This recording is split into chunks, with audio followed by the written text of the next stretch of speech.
great power comes great responsibility. Can I be your superhero? Superhero.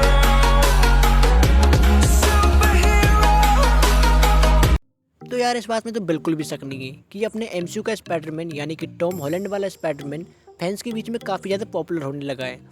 लेकिन अभी भी बहुत सारी चीज़ ऐसी हैं इस स्पाइडरमैन के बारे में जो कि गलत हैं, क्योंकि स्पाइडरमैन से रिलेटेड अभी भी हमारे मन में बहुत सारे क्वेश्चन हैं जिनका जवाब एमसीयू ने अभी तक नहीं दिया है, और मे भी हमें फ्यूचर में वो ऐसा करते हुए दिखाई दें। तो बिना कोई और टाइम पास किए चलिए शुरू करते हैं। तो यार मानो या ना मानो, लेकिन स्पाइडरमैन की जर्नी में अंकल बेन की मौत का भी बहुत ही बड़ा वाला हाथ होता है, चाहे वो अपना सैम राइमी वाला स्पाइडरमैन हो या फिर अपना अमेजिंग स्पाइडरमैन हो। क्योंकि पहले वो बहुत ज़्यादा सेल्फिश होता है और अपनी पावर्स का इस्तेमाल अपने लिए ही करता है, लेकिन अंकल बेन की डेथ के बाद ही उसमें समझ आती है और उसे समझ आता है कि बड़ी पावर्स के साथ बड़ी जिम्मेदारी भी आती है। लेकिन एमसीयू में हमें ऐसा कुछ भी देखने को नहीं मिला, यहाँ तक कि हमें तो अंकल बेन का आज तक नाम ही नहीं सुनने को मिला एमसीयू में। कभी कभी तो देखने पर ऐसा लगता है कि पीटर की आंट में है वो एकदम कुंवारी है और पीटर की कोई अंकल है ही नहीं, क्योंकि उसका अभी तक जिक्र होता ही नहीं है। तो मे भी एमसीयू में हमें फ्यूचर में बताया जाए कि आखिर अंकल बेन के साथ हुआ क्या। तो यार जैसा कि हमें पता ही है कि एमसीयू ने अभी तक अंकल बेन के बारे में कुछ भी नहीं बताया है, लेकिन साथ ही में उन्होंने अभी तक ये भी नहीं बताया कि आखिर पीटर के पेरेंट के साथ हुआ क्या। पीटर के माता पिता मर भी चुके हैं या फिर जिंदा भी हैं, उसकी कोई भी खबर नहीं है। ना ही अभी तक ये बताया गया कि आखिर क्यों पीटर अपनी आंट मे के साथ ही रहता है, ना कि अपने मॉम डैड के साथ। तो एक तरह से देखा जाए तो ये भी अभी तक एमसीयू की मिस्टेक में से एक है, और शायद इसका भी हमें सॉल्यूशन आगे देखने को मिल ही जाए। आपको क्या लगता है? तो यार जैसा कि हमें पता है कि पीटर पार्कर को उसकी सारी की सारी पावर एक रेडियो एक्टिव मकड़ी के काटने से मिली थी, लेकिन कुछ ऐसे भी बंदे जिन्होंने कॉमिक बुक नहीं पढ़ी है और ना ही उन्होंने पिछली वाली स्पाइडरमैन देखी है और वो एमसीयू के फैन है और वो स्पाइडरमैन होमकमिंग को देख रहे हैं, तो उनके लिए तो ये बहुत ही बड़ी मिस्ट्री बन जाती है ना कि आखिर पीटर को उसकी पावर कैसे मिली, क्योंकि अभी तक एमसीयू ने इसका कोई भी जवाब नहीं दिया है। केवल एक बार पीटर नेड से कहता है कि उसे उसकी पावर एक मकड़ी के काटने से मिली थी, लेकिन उसके आगे हमें कोई भी डिटेल नहीं दिखाई जाती कि आखिर पीटर पार्कर ने अपनी पावर्स को यूज कैसे किया और वो उन्हें सीखा कैसे, साथ ही वो उसने इतने उम्दा वेब शूटर कैसे बनाए।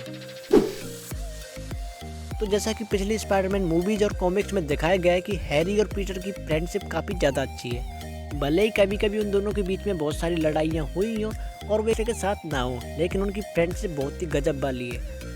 क्योंकि कई बार हैरी पीटर का विलन भी रह चुका है, यानी कि ग्रीन गॉब्लिन बन के, लेकिन फिर भी बाद में उनकी फ्रेंडशिप वापस आई जाती है। लेकिन अभी तक एमसीयू में हैरी ऑसबॉर्न का नाम तक नहीं लिया गया है, बल्कि पीटर का बेस्ट फ्रेंड नेड है। बात करें नेड की, तो नेड कॉमिक्स में कभी पीटर का फ्रेंड होता ही नहीं है, बल्कि वो माइल्स मोरालेस वाले स्पाइडरमैन का फ्रेंड होता है। लेकिन एमसीयू वाले ने अपना अलग ही खेल चलाया हुआ है और साथ ही में उन्होंने अभी तक ऑसबॉर्न कंपनी का नाम भी नहीं लिया है। तो एमसीयू ग्रीन गॉब्लिन जैसे विलन के बारे में क्या करने वाला है ये तो अब फ्यूचर ही बताएगा।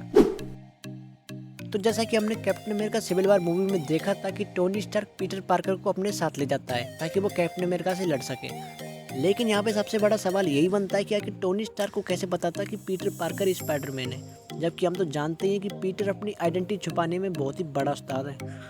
तो यार ये भी अपने आप में एक बहुत ही बड़ा क्वेश्चन है और हमें पता है कि इसका जवाब हमें अब नहीं मिलने वाला है, क्योंकि अब आयरन मैन तो रहा नहीं। ये राज भी उसी के साथ चला गया सर। तो यार जैसा कि हमने स्पाइडरमैन होमकमिंग मूवी में देखा था कि पीटर लिज से प्यार करता था, और यहाँ तक कि मूवी के एंड तक वो लिज से ही प्यार करता था, लेकिन स्पाइडरमैन फार फ्रॉम होम में अचानक ही वो एमजे से प्यार करने लगा, जबकि मूवी ने ऐसा हमें कहीं भी नहीं बताया गया कि आखिर क्यों वो एमजे से अचानक ही प्यार करने लग गया, और देखते ही देखते उन दोनों का प्यार सक्सेसफुल भी हो गया। जबकि स्पाइडरमैन होमकमिंग में हमें इसके बारे में थोड़ी सी भी हिंट नहीं थी। तो आप इसे भी एक एमसीयू की मिस्टेक के रूप में गिन सकते हो, क्योंकि उन्हें एमजे के साथ स्पाइडरमैन को लाना था, यानी कि अपने पीटर को, तो उन्होंने इतनी जल्दबाजी में उसे ला दिया कि दोनों को इस लव स्टोरी को थोड़ा सा बिल्डअप भी नहीं मिला, जैसा कि अपने स्पाइडरमैन को मिला था, यानी कि सैम राइमी वाले स्पाइडरमैन को।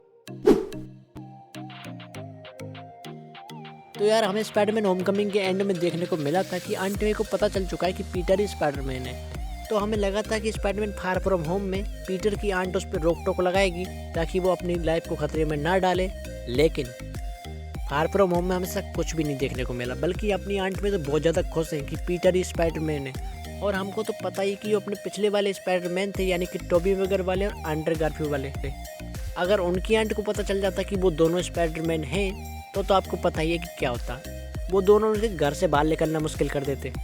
लेकिन पता ही नहीं कि अपने MCU की आंट में के साथ क्या प्रॉब्लम है, उससे अपने भतीजे की कोई फिक्र है ही नहीं। तो यार आज के लिए बस इतना ही। तो अब तो आपको समझ में आ चुका होगा कि अपने MCU के स्पाइडरमैन के साथ बहुत सारी प्रॉब्लम्स हैं और मे भी हमें MCU से आगे फिक्स करता हुआ दिखाई दे। तो आपको क्या लगता है कमेंट बॉक्स में ज़रूर बताना। और अगर वीडियो अच्छी लगी हो तो वीडियो को लाइक और चैनल को सब्सक्राइब करना बिल्कुल मत भूलना। तो फिर चलते हैं, bye. What are you talking about? This is the man who killed your husband.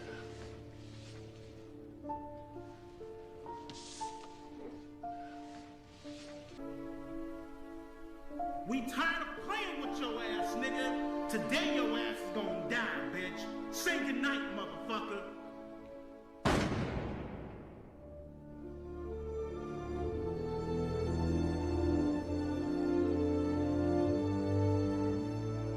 चुप, बिल्कुल चुप।